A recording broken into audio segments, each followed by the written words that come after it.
Alright, test 3. Hello, hello. Alright, looks like the audio is a bit off. And the optics are shot. Everything looks distorted. Alright, listen up, Guild Wars Golem. You are in my laboratory. I am your new master.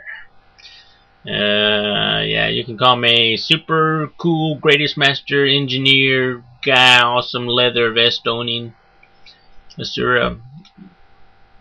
Or you can just call me master.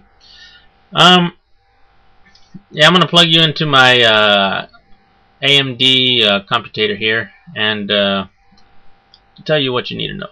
Alright, click. Okay, Golem, listen up. This is how the world actually looks.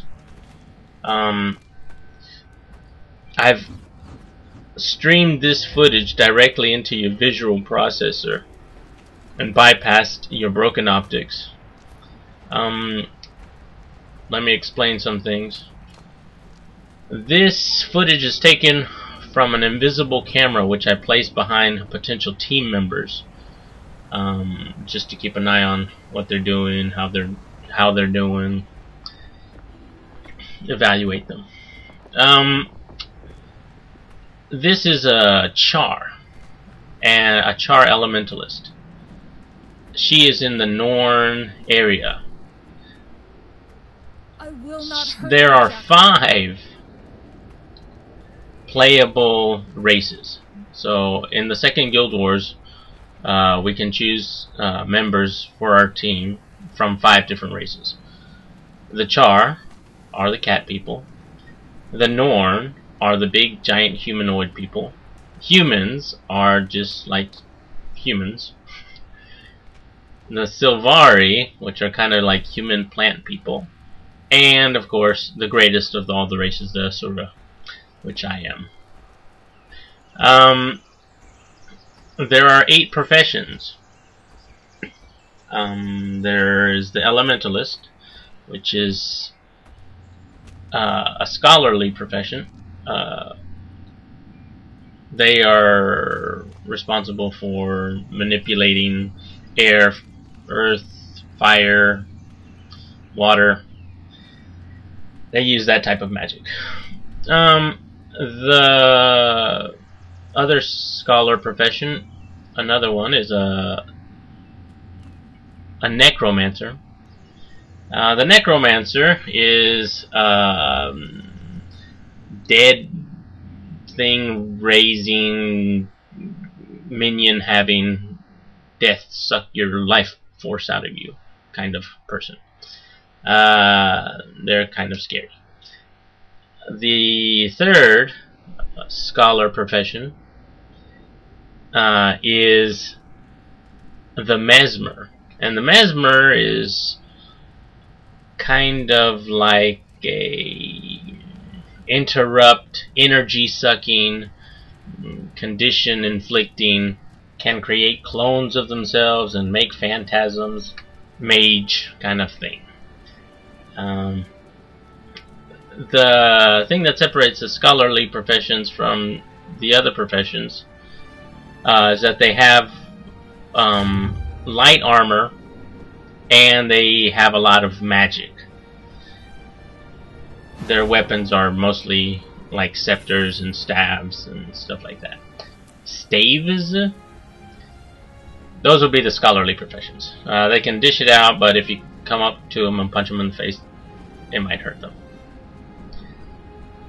The next 3 professions I'll talk about are the adventurers.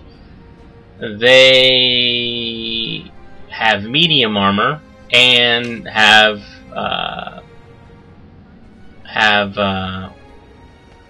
weapons like bows and swords and axes and daggers and stuff like that. Not so much with scepters and staves. They are kind of like mid-ranged. Mid-range meaning they can dish it out and they can take it a little bit.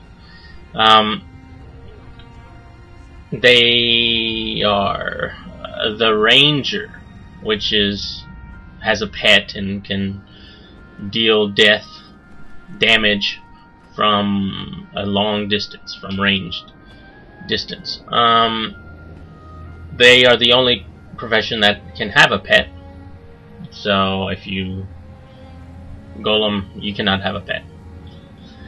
The thief can use a bow and can use daggers and become invisible and kind of sneak up on the target. The thief can use pistols. And the third class is an engineer, which I am. I am the Sura engineer. And other engineers can use rifles and pistols, and of course we have turrets and gadgets and weapons, and the engineer, of course, is the greatest, because I am the greatest. Yeah, engineers, mid-range stuff. The last profession, or the last two professions, are in the soldier class, and they are the warrior and the guardian.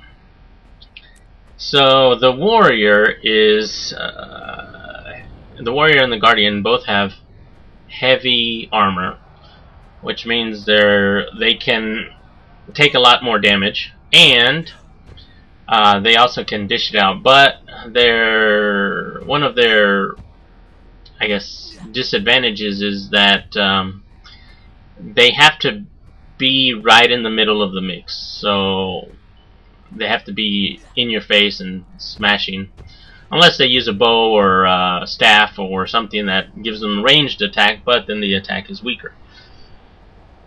The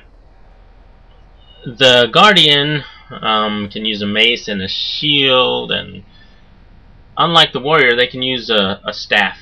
They have some magic abilities. However, their damage isn't as great as the warrior, so it's a trade-off. So those are the 8 professions and the 5 races. Okay, Golem, this is what we have to consider when making our team for Guild Wars 2. ArenaNet, the governing body, has given everyone 5 slots to start out with. This might change, but we'll go with this for now. We can choose from any of the 5 races and any of the 8 professions. If we choose one profession for each slot, we'll still have 3 professions that we can't use at the start of Guild Wars 2. So I want you to think about what I've told you about the professions and the races, and we'll discuss what the team build makeup will be next time. Okay, Golem, shut down.